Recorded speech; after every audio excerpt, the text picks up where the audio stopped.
Oh, hayo matas! So today pupuntahan natin yung isang province dito sa atin. So mahaba-habang biyahe nga pala to.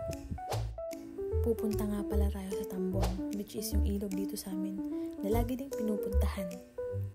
So medyo konting malayo-layong biyahe lang din, pero kaya rin na rin. Then tada!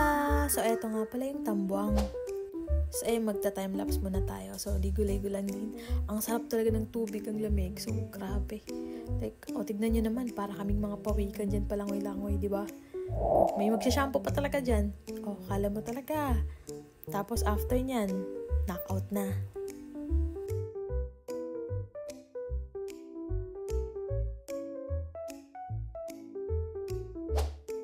Shoutout nga pala sa mga mahilig din dito. At another location na naman tayo. So tara, biyahe ulit! And isa din yan sa rest house na pinupuntahan namin. So ayun nga, nakarating tayo. At grabe, ang linaw talaga ng tubig dito.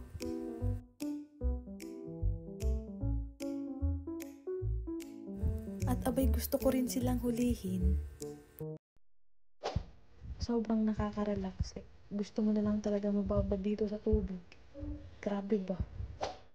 At may nahuli pa nga talaga silang himo. Pero syempre, pinakawalan natin yan. Abay, may pamilya yan. So, kaway-kaway yan na kuya. Paalis na rin. Bumili lang ng gasolina. Pwede ka na rin magmuni-muni. Meow, meow, meow, meow. Meow, meow, meow, meow, meow.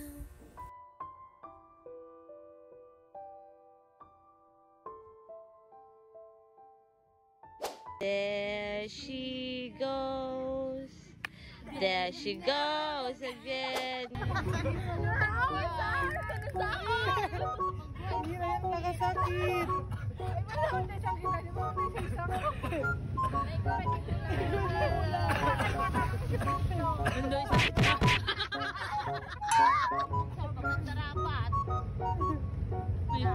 Imulog na siya.